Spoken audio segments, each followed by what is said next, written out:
par la dernière actualité, c'était juste hier, le Premier ministre Abdelmalek Sellel, on l'attendait ou on ne l'attendait pas, je ne sais pas.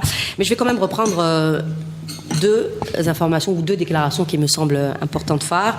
Il dit « Nous allons arrêter l'exploration après avoir fini les études sur les 2 premiers puits. L'exploitation de 2022, ce n'est pas un recul ou peut-être un recul sans perdre la face en 2022. » Bon, la question va être posée. L'aveu, le pétrole ne reviendra pas à $120.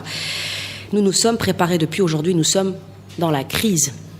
Alors, qu'est-ce que toutes ces déclarations, alors il nous les a balancées comme ça en vrac, beaucoup de choses. Dans la dernière séquence, pour reprendre ce que disait Khaled, la seule question qui intéressait les Algériens était posée à la fin de l'émission, donc c'était sur le gaz de schiste, où il a annoncé quand même des choses. On a un forage qui a été fait, un autre qui est en cours. Quand ce deuxième-là sera réalisé, on arrête pendant 4 ans.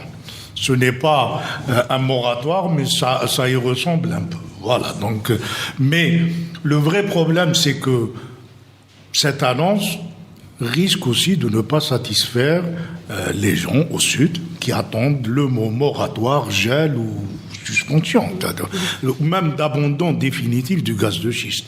Il y a un problème de confiance qui continue à se poser jusqu'à maintenant. Ce n'est pas un recul ou c'est un recul, peut-être un recul sans perdre la face en 2022. Vraisemblablement, ils ne seront plus là. Donc, la question. Oui, sur le plan de la communication, le Premier ministre a admis hier que le gouvernement n'a pas fait le travail nécessaire pour expliquer aux Algériens c'est quoi le gaz de schiste, qu'est-ce qu'on va faire, est-ce qu'il sera exploité dans les médias à court terme, à long terme.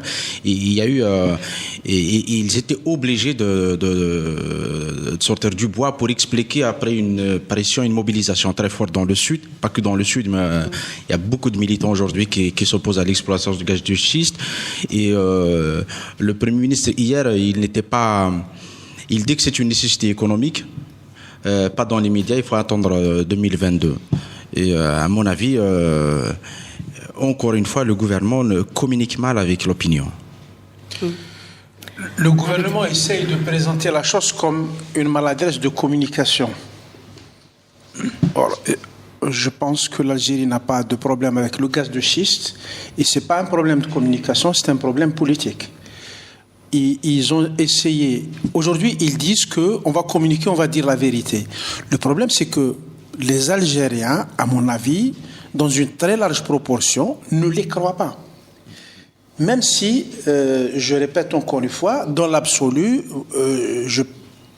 l'exploitation du gaz de schiste n'est pas plus mauvaise que d'autres solutions. Mais les Algériens ne les croient pas. J'ai pu vérifier ça cette semaine à 2 reprises. J'étais sidéré par l'incroyable hostilité des Algériens pour le gaz de schiste.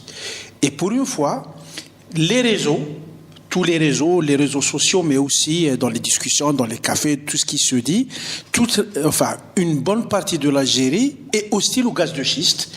Je rappelle que quand l'Algérie a voté pour le fils en très grande majorité, elle n'avait pas forcément raison, c'était pas forcément le bon choix.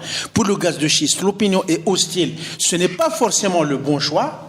Mais je constate que l'opinion est hostile au gaz de schiste de manière incroyable. Celle-là était dans une situation intenable où il devait aussi bien calmer la contestation, mais en même temps ne pas céder sur le fond. C'est-à-dire qu'à terme, on va devoir exploiter le gaz de schiste. Il y a plusieurs problèmes qui se superposent en réalité. Bon, il y a bien sûr il y a un problème d'approvisionnement énergétique et de ressources en devises. On en a parlé la dernière fois. L'Algérie, Sonatrach et le ministère de l'Énergie pensent qu'ils sont obligés d'exploiter le gaz de schiste parce qu'il y a une déplétion de Hassi R'Mel extrêmement rapide, beaucoup plus rapide que prévu, par la faute de l'exploitation effrénée de Cheikh Ebrlil qui voulait faire du cash et qui n'a pas respecté les règles d'exploitation de ce géant et donc qu'il a affaibli, donc il nous a mis dans une position difficile, encore une fois. Donc il y a cette problématique, il faudra exploiter du gaz de schiste du point de vue de Yousfi, du point de vue de Sonatrach, pour compléter ce qui va manquer dans le gaz conventionnel. Comment le vendre à la population ? C'est perdu. Voilà, c'est un échec. Ils n'ont pas su le faire.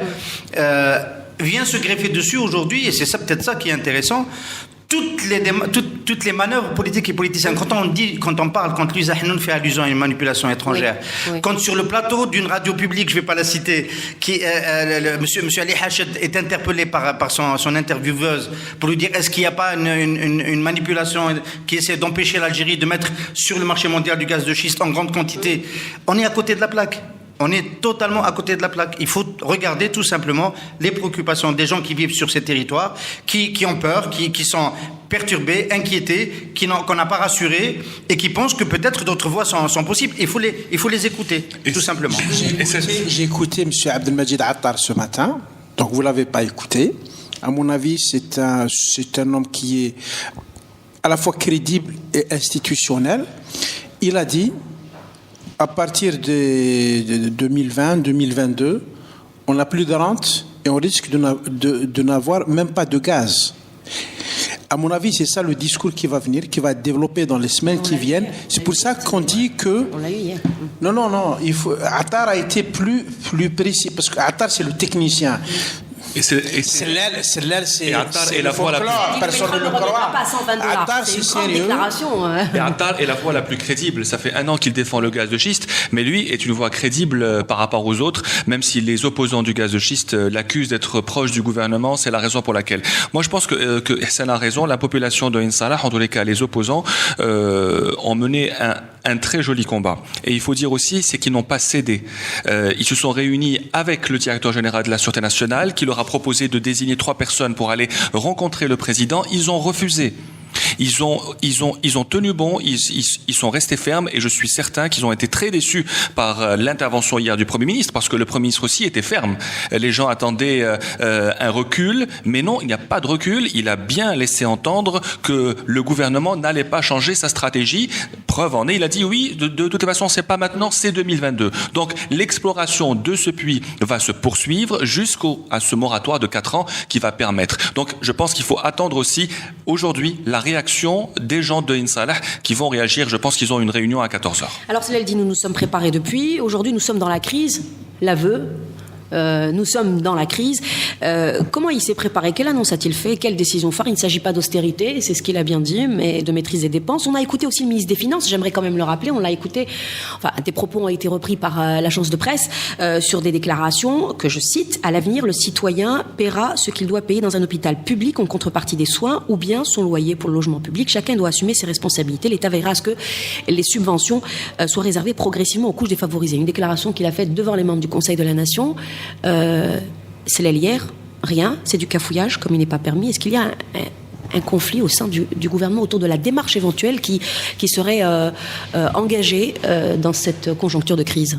Moi, je pense que l'intervention du ministre des Finances est très subtile finalement, parce que en fait, il dit ce que tout le monde. Enfin, je disais la semaine dernière, il y a un haut responsable qui, je l'espère, va venir sur le plateau de l'invité du direct sur Radio M, le dire en direct à l'antenne. Il dit en gros. Abdelatif Benachno. Espérons que c'est lui. Il dit en gros, tout le monde sait tout le monde sait ce qu'il faut faire, mais tout le monde sait que ça va pas se faire. Et donc, Monsieur Djellab dit ce qu'il faut faire.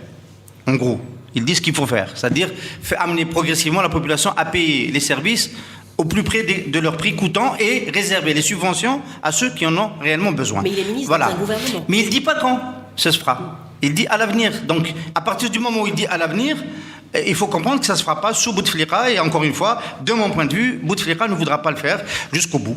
Il y a eu déjà une séquence où, en 88, il y a eu la grosse crise sociale, où après, ça s'est déroulé par une sorte de rupture du contrat social qui avait commencé, qui existait durant le parti unique.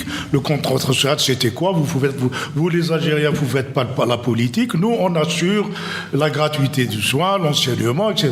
Ce contrat social a commencé à être rompu au milieu des années 80. Ça a débouché sur octobre. Et en principe, principe, ce changement de contrat social doit s'accompagner d'un changement de régime politique. Si tu ne m'assures plus, entre guillemets, ces choses-là, je dois reprendre ma liberté de refaire le gouvernement. Or là, on est dans cette situation où on ne veut pas changer politiquement, mais on voudrait toucher à ces aspects de subvention. Donc on est en plein dans la difficulté. Alors, ce juxtapose à cette problématique, quand Abed dit il n'y a pas de gouvernement, il y a des lobbies, etc. En avant-plan se joue ce bras de fer sur comment faut-il conduire les politiques publiques en période de rareté, de future période de rareté. On n'est pas encore dans la période de rareté. En arrière-plan se joue une autre bataille, c'est celle d'accéder au plus vite aux dernières belles tranches de la rente. Et l'axe Saïd Bouteflika, Bouchouarb, Haddad, aujourd'hui est hyper actif pour essayer de récupérer ce qu'il y a à récupérer. Bon, on a parlé de M. Bouchouarb à la tête de l'énergie. À un moment donné, c'est un des bras de fer du remaniement qui se prépare. Vous avez bien noté que le secteur des mines a été enlevé à M. Yousfi quand Bouchouarb est venu. C'est un domaine de distribution de rente extraordinaire où les amis des uns et des autres peuvent se servir. Donc il y a une bataille. Le ministre des Transports, M. Roule, reçoit le FCE, l'ouverture au privé de l'investissement dans le transport aérien va intervenir. Il n'y a pas que du mauvais là-dedans, parce qu'il y a des secteurs qui doivent s'ouvrir à l'investissement privé. C'est une des réponses du gouvernement à la baisse de la rente. Mais il y a cette bataille qui se conduit et qui est féroce, qui est bien plus forte que celle sur les arbitrages, comment on produit les arbitrages sur les... Quand Louisa Hanoun dit, qui soutient d'ailleurs du reste le gaz de schiste, quand elle accuse le gouvernement d'abandonner Youssef Yousfi, c'est pas une visée plus loin que ce que vous évoquez là. Parce qu'elle considère que c'est Youssef Yousfi qui défend l'orthodoxie traditionnelle du populisme avec beaucoup de revenus pétroliers. C'est le schéma, c'est le paradigme ancien. Youssef Yousfi incarne, on sort de l'argent avec le pétrole et le gaz et on redistribue sur les populations pauvres. Voilà, c'est le schéma qu'elle veut défendre et elle considère qu'il n'est pas défendu dans cette démarche. Sauf que ce modèle-là ne peut plus fonctionner pour toute une série de raisons. Quand je parlais tout à l'heure du conflit, est-ce que vous pensez que les tiraillements qu'on avait évoqués jusqu'ici, depuis le début, entre la présidence, entre les services de sécurité et l'armée, est-ce que ces tiraillements, on ne peut pas les retrouver aujourd'hui au sein du gouvernement? Est-ce que ça ne vous paraît pas? Il y a déjà un sérieux problème, le fait qu'on envoie le DGSN rencontrer des populations qui se soulèvent. Il y a un sérieux problème. Soit on ne fait pas confiance au ministre, soit aucun ministre ne veut assumer de faire face à une contestation quand même qui est large, qui est grande, et soit aucun ministre n'a aucune crédibilité pour apporter des réponses claires à un problème qui est posé de manière claire par des citoyens. Un signe qui ne trompe pas. Baba Ali, c'est ça, c'est un député du RND qui est totalement dans la contestation. Sur les réseaux sociaux, hier, ils ont annoncé qu'il a démissionné après la prestation de celle-là. On n'est pas très sûr que ce soit vrai, mais c'est un membre du RND, c'est-à-dire qui finalement est plus près de la population que de l'appareil. Il a décidé de se mettre du côté de la population. Ce que dit Hassan à propos du DGSN qui va comme émissaire à Ain Salah, moi j'en tire deux conclusions. La première, c'est que le président Bouteflika a aboli la Constitution. On n'a plus besoin de l'amender. Donc, le président Bouteflika dit vrai, d'une certaine manière. Il croit, sa vision politique à lui, c'est que dans le pays, il n'existe que l'appareil militaire et sécuritaire. C'est eux qui l'ont ramené au pouvoir, c'est avec eux qu'il doit discuter et c'est eux les vrais interlocuteurs. Donc les ministres, les partis, les associations, la société civile, ils balayent ça d'un revers de la main. La deuxième chose, c'est que c'est peut-être une manière de réinjecter Monsieur le général Hamel dans le circuit pour le réhabiliter un petit peu. Voilà, c'est ce que je tire de cette histoire de Hamel. Alors justement, puisque vous en parlez beaucoup, se sont interrogés sur ce déplacement de Hamel à Ain Salah, estimant que cela incombait bien sûr au Premier ministre. On a même déduit qu'il partait. C'est l'aile. Son apparition, ce n'est pas aussi pour dire je suis là et peut-être témoigner d'un malaise effectivement. Je pense que ce que dit Sellel n'a pas de signification particulière parce qu'il dit une chose et son contraire. Je ne pense pas qu'il détient le pouvoir. Il est là, c'est une façade pour un vrai pouvoir qui est ailleurs. Donc, il est chargé de meubler une situation, mais à mon avis, c'est pas là que ça se décide. Mais pour une fois, je pense que ce qu'il a dit hier est le résultat d'une concertation à l'intérieur du pouvoir parce que ça maintient un certain nombre d'équilibres. Contrairement à ce que dit Maghreb émergent, le titre de Maghreb émergent, à mon avis, n'est pas valable. C'est le gouvernement maintient sa position sur le gaz de schiste ou change sa position sur le gaz de schiste. Non, cela n'a rien dit sur ça. Il n'a rien dit de nouveau, du moins. En tous les cas, il y a une personne qui me fait une personne qui me fait de la peine, et ça se voit qu'elle sera lâchée. C'est bien Youssef Yousfi, qu'on donne partant depuis plusieurs semaines. Lui-même devrait savoir peut-être. Le nom de son successeur circule. Il est parti à Ain Salah. Les négociations ont échoué. Il a même été ridiculisé par la population sur place, qui lui a montré par les arguments que cette exploration ne servait à rien. Donc, il met toutes ses forces dans la dernière bataille, Youssef Yousfi, et le gouvernement est aussi en train de le lâcher. Est-ce que Hamel Ain Salah, vous ne voyez pas ça peut-être comme une carte blanche aux contestataires, aux manifestants, parce qu'après tout, il est allé, il les a écoutés pendant longtemps, et apparemment le courant est passé. En tout cas, les commentaires, c'est ce qui relève, et notamment de ceux du porte-parole des protestataires. La question que je vous pose, c'est que c'est pas une espèce de carte blanche. Attention à la manipulation. En fait, c'était ça son message. Faites juste attention à la manipulation. Mais d'un autre côté, les marches sont interdites, même si la région est stratégique. Depuis tout le temps, tous les gouvernements successifs, à l'exception d'une période, ils font toujours une analyse policière des événements sociaux. Ils n'ont jamais sur une analyse politique, sociale et économique. Ils ignorent ils interdisent aux Algériens de réfléchir. Ils pensent que les Algériens sont incapables de réfléchir sur les questions qui les concernent. Et là, c'est une question quand même d'une importance stratégique. Mais il s'avère que les leaders de la manifestation ont la maîtrise du dossier. Et paradoxalement, ça vient du Sud. Et tu crois ? En fait, c'est très profond. Ce que disait tout à l'heure Sharef, comme quoi Bouteflika ne reconnaît que les appareils sécuritaires. En fait, c'est le régime qui fonctionne comme ça.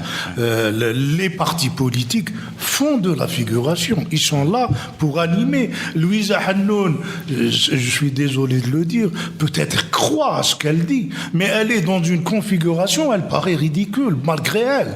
C'est un système où les partis politiques paraissent être des pantins, et quand ils rencontrent un vrai mouvement comme au Sud, solide, très ancré, ils ont un problème. Ils découvrent qu'il y a de la politique quelque part. J'ajouterais effectivement, le système ne croit qu'aux appareils sécuritaires, ou Bouteflika ne croit qu'aux appareils sécuritaires, et il croit aussi à il comptabilise le rôle du ministre de l'Énergie comme étant celui qui doit ramener de l'argent. Et Khlil a vendu sa fonction pendant longtemps. À la limite, à un moment donné, tout le monde savait que Khlil tapait dans la caisse, mais Khlil leur disait « Moi, je vous ramène beaucoup d'argent ».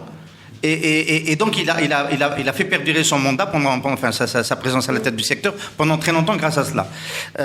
Yousfi, effectivement, il est en train d'être lâché. Tout le monde essaie de le défendre, y compris Louisa Hannoun, parce qu'aujourd'hui, on le regarde comme celui qui n'arrive plus à ramener de l'argent. Il a raté le dernier appel d'offres pour les investissements étrangers, alors qu'il avait changé la loi pour essayer de rendre attractif l'amont pétrolier algérien.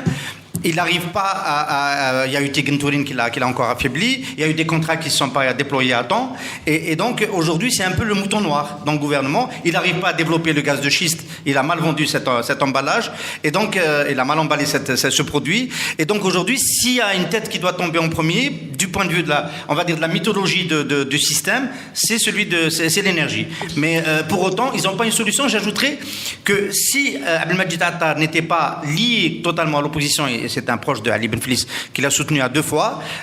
Aujourd'hui, le ministre de l'Énergie, ce serait Abdelmadjid Attar. Je crois qu'on lui ferait la proposition rapidement. La Bouteflika, il a un petit esprit, il pourra l'inviter. Non, mais quand même, je voudrais revenir sur Hamel parce que là, tu es allé sur autre chose. Hamel, dans le sud. Hamel, il est fort de son succès à Gherdaya, il est fort de son succès face à la. Excuse-moi, Ihsan, non. Hamel, vous avez vu le sécuritaire à Ain Salah. Bon, en tout cas, comme la presse l'a repris, a ramené l'information. C'est pas le sécuritaire qui était là, c'est quelqu'un qui a écouté, c'est plus symbolique. Sa présence est plus symbolique. Ne pensez-vous pas cela? Le patron qui est allé dans le Souhaila, il est parti pour discuter avec ces gens-là. Il ne va pas envoyer la police pour discuter. C'est-à-dire, il va les écouter, c'est normal. Il n'a rien dit qu'il ne tirait pas consent. Hamel est légitime à Ain Salah. Parce que ceux qui se prétendaient des intermédiaires ont échoué. Tout à fait. Il a raison de dire, écoutez, demain c'est moi qui vais bastonner, donc je vais y aller sur les lieux et essayer de régler le problème. Ceci dit, sur Ain Salah, moi, il y a 2 points qui me gênent. Le premier, c'est l'unanimité qui se fait contre le gaz de schiste, qui risque d'être dangereuse parce que si jamais il se trouve qu'on est obligé d'utiliser le gaz de schiste ou là que ça devient intéressant de l'exploiter, ça sera extrêmement difficile de dénouer le problème. Donc le deuxième volet, c'est que c'est la mauvaise gestion de Ain Salah. On a envoyé des gens et la semaine dernière, rappelez-vous, il y a eu une espèce de fol espoir, peut-être un peu de manipulation, pour dire blé, on allait dénouer le problème avec un moratoire et un gel. Et puis, aujourd'hui, on a l'impression qu'il y a une très grande déception. Ce n'est plus le gaz de schiste qui est géré, c'est la capacité du pays à gérer les crises. Le pays ne sait plus gérer les crises et moi, je vois très bien les choses dégénérer. C'est ce qui m'inquiète également. Mais juste, il n'y a pas un consensus national contre l'exploitation de gaz de schiste. Hein. On a cette illusion, c'est vrai qu'il y a une grande contestation dans le Sud. Et si on suit effectivement les réseaux sociaux où les militants sont actifs, il y a peut-être un consensus médiatique, que les militants sont très actifs sur les réseaux sociaux. Mais ce que disent les gens du Sud, ce que disent les gens du Sud, ils disent un mot simple.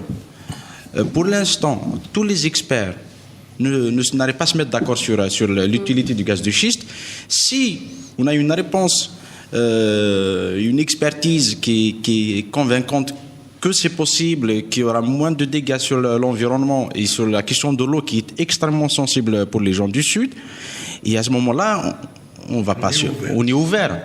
C'est ça le dernier message. Donc c'est reparti pour une nouvelle demi-heure consacrée encore une fois à la politique et de la marche, à la marche de vendredi, c'était vendredi dernier. On parlait de malaise juste un petit peu avant de revenir à la marche et je voudrais avoir d'abord ton opinion, Hassan Ouali, parce que tu étais justement à la marche vendredi dernier. Ce malaise que j'évoquais à l'instant, est-ce qu'il n'apparaît pas dans les déclarations du ministre des Affaires religieuses, Mohamed Aïssa, vous l'avez tous écouté, ou en tout cas lu cette déclaration, qui en appelait presque avec leur nom chacun, le ministre de l'Intérieur, le ministre des Affaires étrangères, le ministre de la Communication, à agir face à la montée des salafistes, face à l'islamophobie en France, à réagir à l'amalgame des politiques surtout. Non, ça ne vous dirait ça, il faut connaître un peu le personnage de Mohamed Aïssa. Il est sur cette ligne depuis tout le temps, depuis qu'il était inspecteur au ministère des Affaires religieuses. Il est tout le temps en conflit avec son ministre de l'époque, Ghulam Allah. En lui faisant le reproche à chaque fois que le ministère n'arrive plus à contrôler les mosquées, que certaines mosquées leur échappaient, et que le discours religieux qui se diffuse soit dans les mosquées ou dans les médias publics ou parapublics est dangereux. Et il tirait l'attention depuis des années sur un discours qui lui le dit clairement est d'inspiration wahhabite. Il a réaffirmé quand il est devenu ministre. On l'a vu cette semaine, en tout cas, comment il interpelle les médias. C'était pas son rôle, c'est le rôle du ministre de la Communication, sauf que le ministre de la Communication, il est complaisant. Et pour ne pas dire autre chose, pour ne pas dire qu'il est l'inspirateur de ce type de discours. Et, le ministre de la Communication.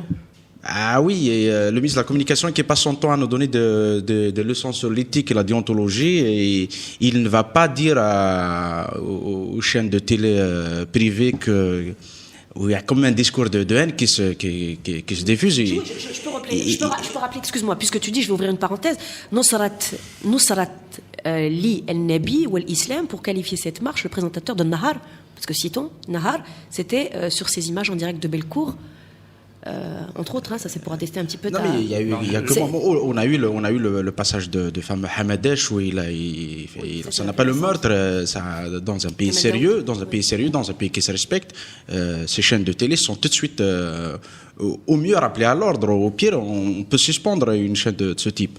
Et que le ministre des Affaires religieuses, il sait en tout cas la gravité que peut provoquer ce type de discours religieux. Notamment aussi quand il parle d'islamophobie et qu'il tire un petit peu la sonnette d'alarme par rapport à la gestion des politiques de cette question et en tout cas la position que les politiques devraient avoir face à la montée de l'islamophobie en France. La difficulté, c'est que ce que dit le ministre des Affaires religieuses, c'est la vision du ministre des Affaires religieuses, c'est pas la vision du gouvernement. Est-ce que le gouvernement a une vision de la gestion de ce secteur-là? Non.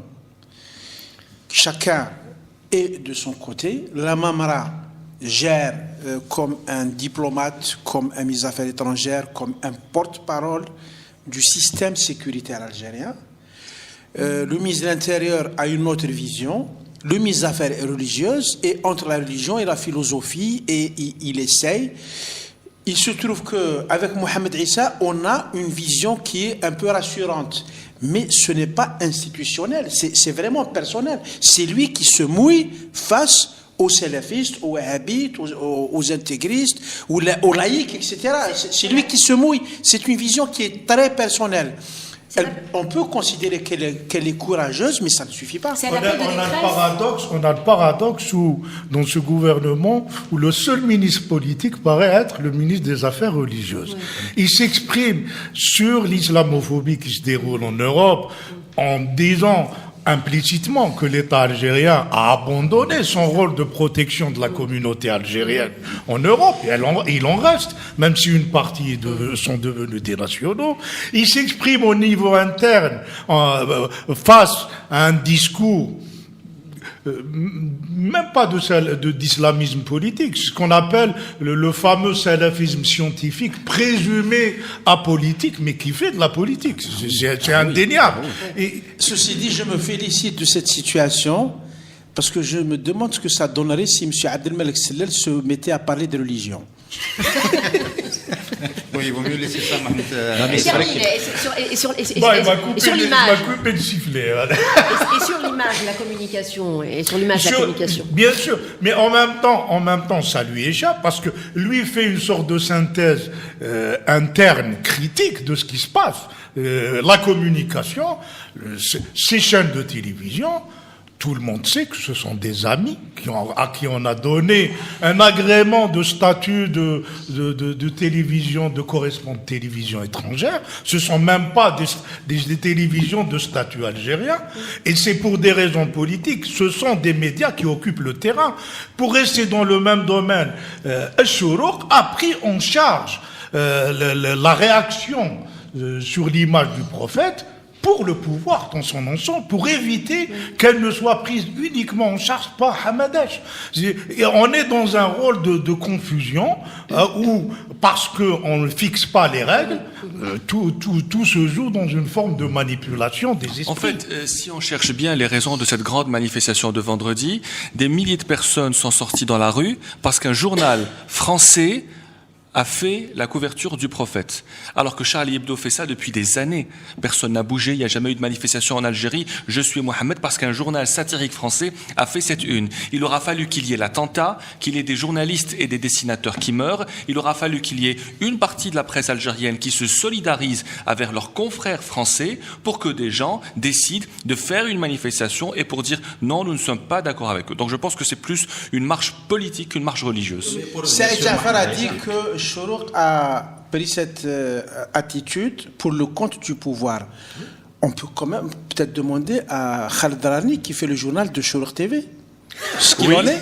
Oui, je peux répondre. Moi, j'ai même participé à cette journée de mobilisation et moi, j'ai animé une tranche de 19h à 20h. Moi, j'ai orienté le débat sur les limites que la liberté de la presse peut avoir, que ce soit dans le domaine religieux ou pas, avec notamment le président du MSP et Abdelaziz Rahabi, l'ancien ministre de la Communication. Ce fut un débat totalement politique, il n'y avait aucune allusion à la religion. Pour le reste, tu avais une idée un petit peu de la ligne. Il y a eu dans cette séquence des choses intéressantes. Moi, j'ai vu Makari déclarer que le pouvoir utilise bien les salafistes à des fins de politique, de manipulation. C'est Makari, c'est un islamiste, c'est pas un laïc qui lui, il a tout de suite, à mon avis, compris le piège de cette manif. Il n'a pas appelé ses militants à descendre à manifester. Il a fait un rassemblement devant le siège de son parti. Mais il dit que la manifestation a été stoppée. D'ailleurs, il dit comment ça se fait qu'eux ont pu continuer à marcher alors que nous avons été stoppés. Exactement. Donc, en fait, c'est strictement ça. Ça aussi, ça nous ramène au droit de manifester. On ne donne pas... si les gens qui sont reconnus légalement n'ont pas le droit de manifester et qu'on laisse un truc informel le pouvoir de manifester, à ce moment-là, plus personne n'est responsable de ce qui se dit, y compris les éloges aux frères Kouachi ou le discours. Plus personne n'est responsable de rien. Alors, justement, Hassan, c'est vers toi que je me retourne. Tu étais à cette manifestation, ces manifestations de vendredi. Ces slogans qu'on a vu ressurgir et qui nous rappelaient cette terrible période. Franchement, tu les as vus importants? Ce qu'il faut dire, c'est que la manifestation n'était pas organisée. Il n'y avait pas d'organisateur. C'est-à-dire une manifestation, ça sous-entend une organisation, des mots d'ordre, un discours. Dans ce type de cas, on ne peut pas aller vers des revendications comme une manifestation classique, mais plus de la colère et tout. Mais ce n'est pas organisé. C'est qu'il y a eu des appels, il y a eu une préparation pendant toute la semaine où Chourouk justement avait joué un rôle important, mais on a vu comment des jeunes la veille, moi je vu sur des douches des jeunes qui n'ont aucun lien avec leur profil, en tout cas n'indiquait pas que c'était des gens, des militants, c'est des jeunes de 20 ans qui distribuent des tracts. Nous sommes tous Mohamed, Anna Mohamed, ce qui est un blasphème. Là, ça n'a pas été distribué. Ça, c'est une erreur de casting de Chourouk qu'ils ont réparé par la suite. Et donc, jouant sur la sensibilité, en tout cas, des musulmans, dans beaucoup de mosquées, il y a eu quand même des discours où on a chauffé à blanc les fidèles. Et on savait qu'il allait y avoir mais pourquoi je dis ça? Pourquoi je dis qu'il n'y a pas d'organisation? Pourquoi je dis... Je termine. Parce que la thèse complotiste est en train de prendre le dessus. Non, je ne suis pas... Et je termine un peu plus loin dans je vais un peu plus loin dans cette thèse complotiste. Est-ce que ce n'est pas une forme au pouvoir de dire aux Algériens que, attention, l'agitation, la société civile, l'opposition, la démocratie, etc., il y a quelque chose qui s'appelle Ali Belhaj, le salafisme, le vice. Pour rester dans les faits. Ce que dit Sharaf, en fait, à ce moment-là, c'est le Watan, pour moi, qui contribue à ça. Quand tu fais une aussi tranchée en disant ça rappelle les années de dessinée noire, ça veut dire qu'ils n'ont vu que les petits groupes de Hamadan. La marche, il y avait des salafistes, il n'y avait pas que des salafistes. C'est très sommaire de le dire comme ça. Lui va le dire puisqu'il était sur le terrain. C'est lui qui va nous dire effectivement si Daesh c'était important, si l'appel à Daesh c'était important, si Daoula Islamiste c'était important. La marche n'était pas organisée, il n'y avait pas d'organisateur. Et c'est là où une manif dégénère, c'est-à-dire n'importe qui peut récupérer politiquement cette manifestation. Bien évidemment, il n'y avait pas de milliers de salafistes qui scandaient Jishab Daesh. Il y avait un slogan qui était quand même un peu bizarre. Wadani Yahoud, Ahlan bi al Saoud. Donc ça c'est nouveau. Hein. Et ça a glissé de manière perfidement. Et c'est vrai qu'à un moment, dans une manif de ce type, les plus radicaux prennent le devant. Ils n'étaient pas des milliers, ils étaient en tout cas les salafistes. Combien tu estimes à combien en tout cas dans le périmètre où tu étais? On peut facilement dire jusqu'à 200 à 300 salafistes, mais qui étaient les plus visibles dans la manif. C'est eux qui dirigeaient la manif. C'est eux qui me gêne dans cette manière de présenter les choses. Il y a eu 200 à 300 salafistes sur 3000 manifestants. On a une proportion raisonnable. Ça ne veut pas dire que c'est pas important. C'est une minorité. Et en même temps, ça évacue de manière un peu sommaire le fait qu'une partie des Algériens, très nombreux, sont choqués dans leur sensibilité vis-à-vis du prophète. Pour eux, c'est du sacrilège. Vous pouvez ne pas être d'accord.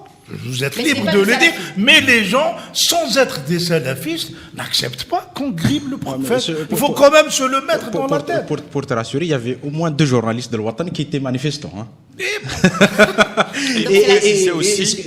Pour terminer sur ça, c'est que on voyait très bien que le groupe salafiste était organisé chez des gens qui se connaissaient, qui depuis des années, qui sont là pour donner un contenu, leur contenu à cette manifestation. Et les manifestants dans une situation de colère adhéraient spontanément à leur mot d'ordre. Le mot d'ordre, nous sommes Jisham à Daesh, a été scandé par beaucoup de manifestants.